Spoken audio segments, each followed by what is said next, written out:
없어서 턱이 좀 각이 졌고.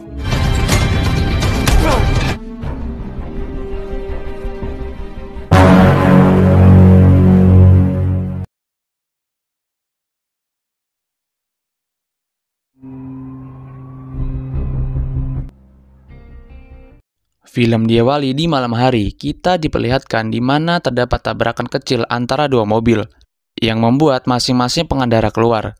Pengemudi yang ditabrak mencoba memotret bagian belakang mobilnya sebagai barang bukti. Tapi tiba-tiba seorang pria dengan sadis menikamnya secara brutal, yang bisa kita katakan sebagai psikopat. Psikopat ini bernama Kang.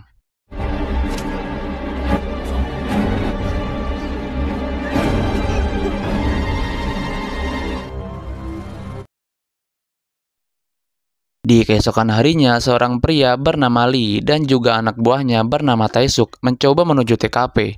Tetapi mereka malah terjebak macet di tengah kota. Di tengah kemacetan itu, Lee melihat keributan di depan kasino. Langsung saja Lee mengecek kasino itu. Walau banyak gangster mencoba menghalangi Lee, langkahnya tak terbendung oleh para gangster tersebut. 깡투새끼가 허락받고 아니 오늘은 좀 돌아 뭘로 먹어 이 약을 야 이 길을 막고 그러세요 꼭 따세요 네. Di lain tempat, kita diperlihatkan oleh seorang pria kekar yang sedang berlatih tinju dengan menggunakan samsak yang bernama Dongso. Diketahui dia adalah bos gangster dari wilayah tersebut. Di sana, anak buahnya mengabarkan kalau ada polisi yang mengacau di kasino miliknya. Dan rupanya samsak yang digunakan oleh Dongso ini berisikan manusia. Langsung saja Dongso menelpon kepala kepolisian di wilayah itu yang tidak lain atasan Lee untuk menghentikan bawahannya itu agar tidak mengacau kasino miliknya. Rupanya sejak lama Dongso telah bekerja sama dengan pihak kepolisian untuk memperlancar usaha kasino ilegalnya tersebut. Tak lama atasan Lee langsung menyuruh Lee untuk segera menuju TKP tempat pembunuhan.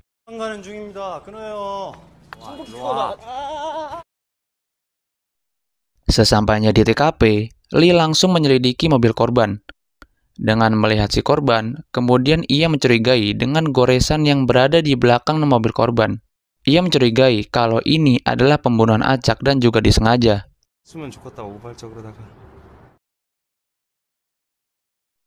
Di tempat lain, Dongso sedang bernegosiasi damai dengan salah satu bos gangster di wilayah itu, yang bernama Sangdo. Mereka bernegosiasi dengan bisnis yang mereka lakukan agar tidak terjadi perselisihan di antara mereka. Namun sikap Sangdo sangat tidak menghormati Dongso, yang membuat terjadi keributan di antara anak buah mereka masing-masing. Dan negosiasi berlangsung dengan adanya pukulan oleh Dongso. 님이 친구라고 참고 계신 거 안 보이십니까? 노락실 사원은요. 그러면 사원이 다릅니다. 이 새끼가 이러라고 진짜.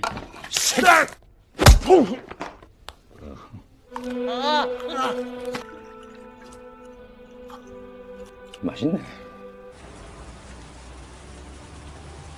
Di sisi lain, para kepolisian sedang berdiskusi motif apa yang dilakukan oleh pelaku hingga sekejam itu menghabisi si korban. Para polisi ini menduga kalau ini adalah motif perampokan. Namun Lee membantah hal tersebut. Ia menjelaskan ini merupakan motif pembunuhan acak yang dilakukan oleh pembunuh berantai. Karena terdapat beberapa kasus dengan motif dan pola yang serupa seperti kasus-kasus sebelumnya. Terjadilah perdebatan di antara polisi tersebut. Lee yang kekeh terhadap penyelidikannya memilih pergi karena para polisi tidak sependapat dengan penyelidikan Lee, yang mengira ini hanyalah motif perampokan biasa. Di lain tempat, sepulangnya Dongso dari tempat Sangdo, di perjalanan kondisi cuaca saat itu hujan deras. Tiba-tiba mobil Dongso ditabrak dari belakang.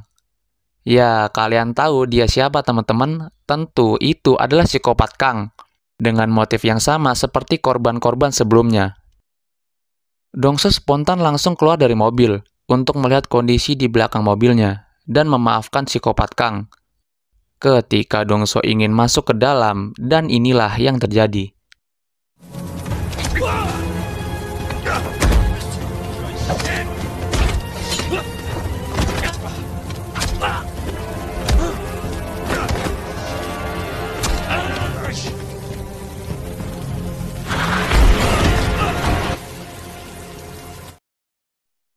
Dongso pingsan di tempat dan terluka parah akibat tikaman dari Kang.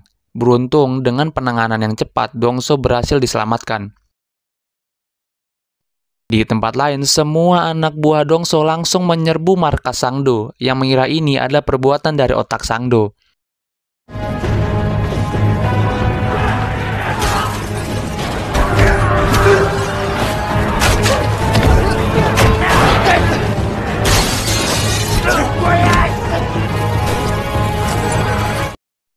Di sisi lain, terlihat psikopat Kang yang menjahit lukanya sendiri setelah berkelahi dengan Dongso. Dan dengan keadaan yang seperti itu, psikopat Kang masih sempat-sempatnya membunuh kakek tua di sana.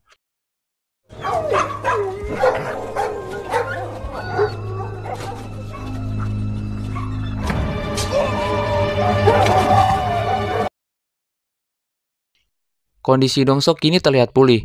Di sana juga datanglah Lee yang ingin menjenguk bos gangster tersebut. Sambil terlihat mengejek Dongso, tujuan dari kedatangan Lee ini ingin melakukan investigasi mengenai penyerangan yang telah terjadi terhadap Dongso. Namun Dongso tidak ingin bekerja sama dengan Lee. Biarlah dengan tangan Dongso sendiri, ia mencari pelaku yang menyerangnya. Tanpa sepengetahuan Dongso, Lee kemudian menyelidiki ke basement untuk melihat kondisi mobil Dongso. Tepat seperti dugaannya, penyerangan yang dilakukan terhadap Dongso ini adalah penyerangan yang memiliki pola yang sama seperti kasus yang sedang ia dalami, yang dilakukan oleh pembunuh berantai. Dan membuktikan pola kasus ini kepada kepala kepolisian, yang sedikit mulai percaya terhadap penyelidikan dugaan kasus pembunuhan berantai ini. Untuk semakin memperjelas penjelasannya kepada atasannya, Lee menjelaskan orang bodoh mana yang berani berurusan dengan bos gangster seperti Dongso ini kalau bukan pembunuh berantai. Selama Dongso berada di rumah sakit, diam-diam Sangdo telah mengambil semua investor properti yang telah dimiliki sebelumnya oleh Dongso. Di sini, psikopat Kang mulai melakukan aksinya kepada korban barunya dengan menikam sopir truk menggunakan pisaunya dan mengambil kendaraannya. Tanpa disadari Kang, temannya masih berada di dalam truk. Tanpa pikir panjang, Kang juga langsung membunuhnya, yang membuat pisau yang digunakannya terjatuh dari truk tersebut. Beralih ke Dongso, yang berhasil membuat sketsa dari si pelaku dengan menyewa pelukis di sana. Setelah mengetahui wajah pelakunya, Dongso langsung menyuruh semua anak buahnya untuk mencari pelakunya. Tak lama kemudian, datanglah Lee meminta bukti lain terkait penyerangannya waktu itu. Namun lagi-lagi Dongso tidak ingin bekerja sama dengan polisi, apalagi terhadap Lee. Kemudian anak buah Dongso menemukan dan memberikan pisau yang digunakan oleh Kang untuk menyerang Dongso waktu itu. Akan tetapi Dongso sepertinya memiliki rencana lain setelah pisau itu berada di tangannya. Di keesokan harinya, Dongso menghubungi Lee untuk mengajaknya ke markasnya. Tujuan dari Dongso ini ingin bekerja sama dengan Lee untuk menangkap psikopat itu dan memberikan sketsa wajah Kang kepada Lee untuk mempermudah pencariannya.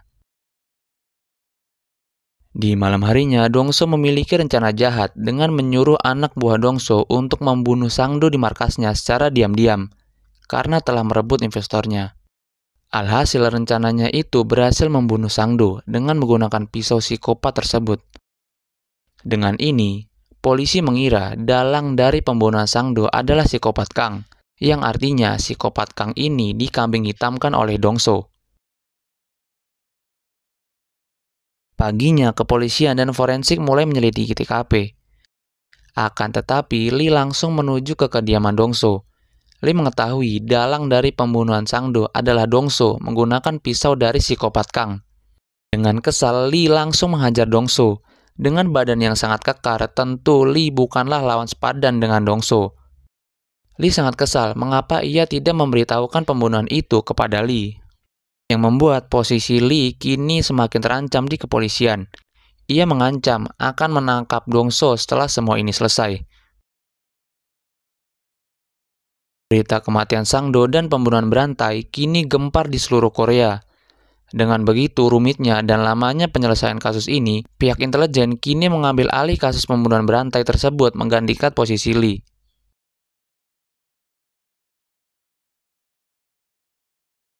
Di sisi lain, Dongso bersama anak buahnya tanpa rasa bersalah terlihat menghadiri pemakaman dari Sangdo. Tanpa Dongso ketahui, Kang juga berada di pemakaman Sangdo, yang terlihat mengamati Dongso dari kejauhan. Tujuan Kang ini adalah memberitahu anak buah Sangdo kalau Dongso inilah yang sebenarnya membunuh bosnya dengan menggunakan pisau miliknya.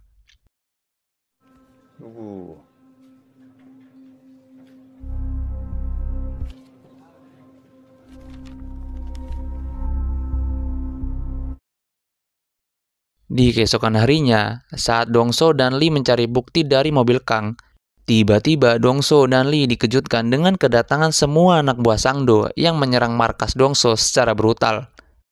Di sana hanya ada Dongso dan Lee melawan banyaknya anak buah Sangdo.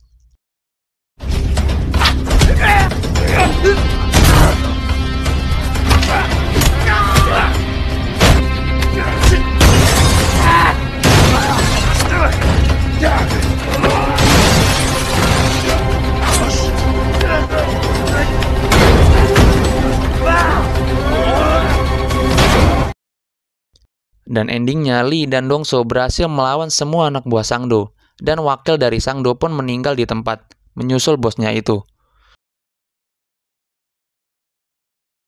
Setelah mendapatkan bukti sidik jari, Lee dan anak buahnya bekerja sama dengan istri sopir truk untuk memancing Kang supaya datang dengan menelpon Kang dan bertemu di rumah makan. Saat rencananya mulai dilakukan, rupanya Kang telah berada di tempat tersebut. Kang yang menyadari dirinya dijebak langsung kabur menghindari kejaran Lee beserta anak buahnya, dan terjadilah kejar-kejaran di antara mereka.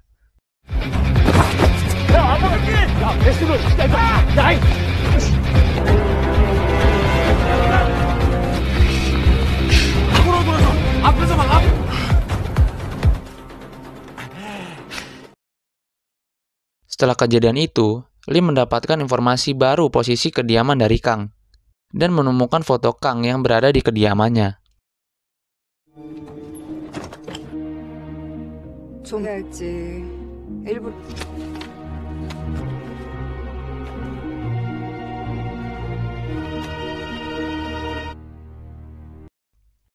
Setelah mendapatkan foto Kang, tentu polisi dan gangster lebih mudah mengenali pelaku, dan mulai bekerja sama untuk mencari Kang. Di keesokan harinya, kondisi cuaca saat itu hujan deras. Dongso yang berada di halte bus terlihat meminjamkan payung kepada seorang siswi yang terlihat kehujanan. Di malam harinya, pasukan Dongso dan juga Lee berkumpul di suatu bar. Di sini terlihat mereka sudah sangat akrab, mereka bermain kartu dan minum-minum bersama. Sampai Dongso dan Lee melihat berita di TV. Berita itu mengabarkan telah terjadi pembunuhan oleh seorang siswi. Melihat hal itu, Dongso begitu kaget melihat payung yang diberikannya tadi siang kepada siswi tersebut. Tanpa pikir panjang, Dongso dan Lee langsung mengerahkan semua pasukannya untuk mencari keberadaan Kang yang berada di rumah. Namun psikopat Kang tidak berada di rumahnya. Mereka berencana untuk menunggu keberadaannya, tapi secara diam-diam. Tak lama datanglah psikopat Kang menggunakan mobilnya. Para pasukan juga sudah bersiap menunggu kedatangan psikopat ini. Akan tetapi Kang menyadari bahwa ada hal yang aneh di sekitar rumahnya, dan langsung tancap gas menghindari rumahnya. Dan terjadilah kejar-kejaran antara mobil Kang, Dongso, dan juga Lee.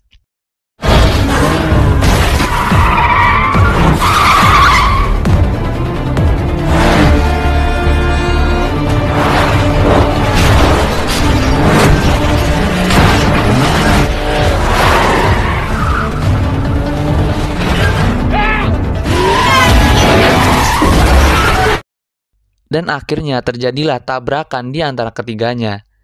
Kang kini berusaha keluar dan lari menghindari Dongso dan juga Lee. Mereka mulai berpencar untuk mengejar Kang.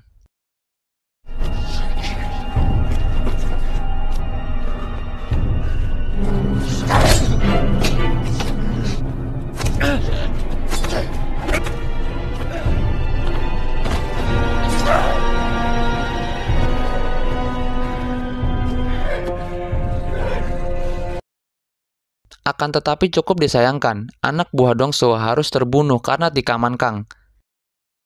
Anak buah Dongso berteriak.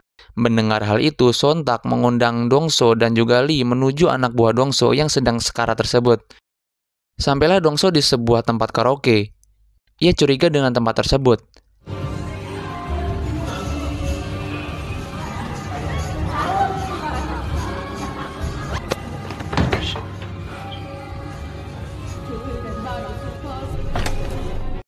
Dan benar saja, Kang berada di dalamnya yang sedang menyandra pengunjung di dalamnya. Setelah dirasa yakin Kang berada di dalam, Dongso langsung menghantamkan pintu dan menghajar psikopat Kang hingga membuatnya pingsan. Dan dengan kejamnya, Dongso menyeret psikopat itu keluar.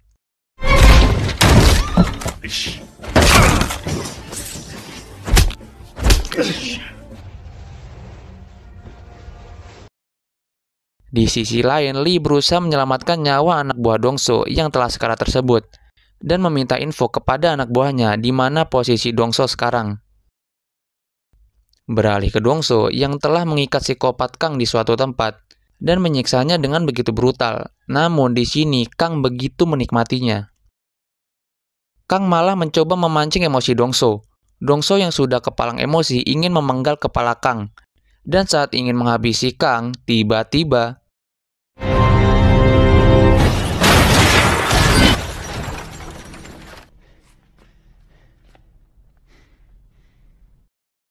datanglah Lee dengan menabrak Dongso hingga pingsan dan mengambil psikopat Kang. Lee ingin Kang dihukum di penjara dan mengembalikan nama baiknya di kepolisian. Setelah sebelumnya bekerja sama, kini Dongso hanya bisa melihat semua anak buahnya ditangkap. Dan juga kasino milik Dongso kini juga disita oleh pihak kepolisian. Singkat cerita di persidangan, perbuatan Kang tidak memiliki bukti terkait kasusnya. Di sini Lee juga terlihat bingung, karena Kang bisa saja bebas karena Lee tidak memiliki bukti yang kuat untuk memenjarakan Kang. Namun tiba-tiba datanglah Dongso. Ia berkata kepada hakim bahwa dirinya adalah satu-satunya korban yang selamat dan satu-satunya saksi dari kasus pembunuhan Kang. 자기 몸에 칼 담근 새끼 저기 저 새끼가 맞습니다. 잡아 죽이려고 만든 몽타주입니다. 장일 뿐입니다. 증인의 증거는 법. 저런 개새끼한테 인권이 어디? 새끼는 살려두면 안 되는 거라고.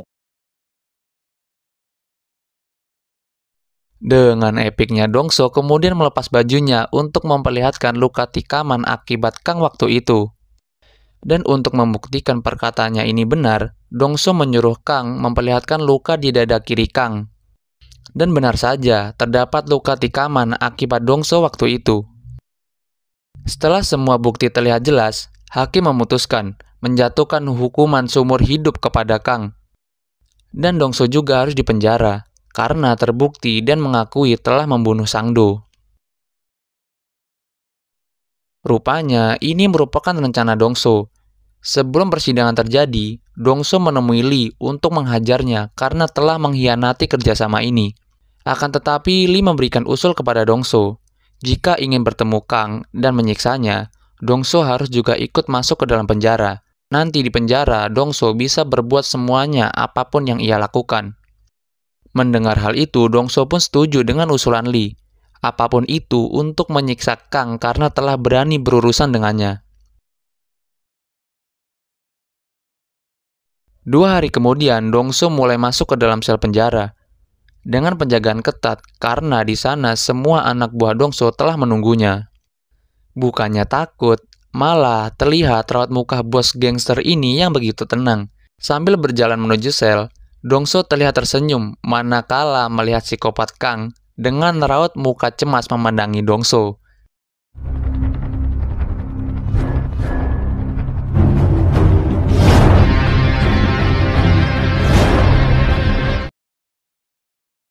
Dan di ending film saat psikopat Kang sedang mandi, datanglah Dongso dan diakhiri dengan raut muka senang Dongso untuk menyiksa psikopat Kang.